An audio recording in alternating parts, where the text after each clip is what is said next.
እኔና የኔ ኩንስንስ ኒውይራችንን እንትና ክርስመስታችንን ያው ገና ዛሬ ነው እንደዚህ ፏፏ ተደርጓል።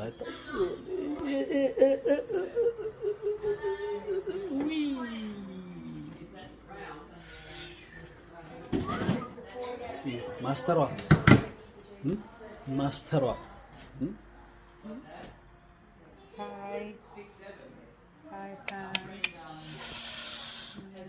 ስፔሻል ወደ ነገር እንግዶቻችን ራሱ ሳካሉ እዛ እንግዶቻችን ያው አይፈቀድም፣ ግን ያው በቆረጣ ቢሆን ላሳያችሁ የሚጠጡ ነገሮች እዚህ ያሉ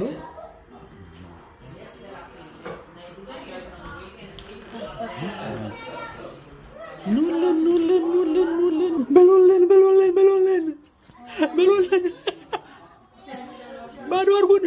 አድርጉን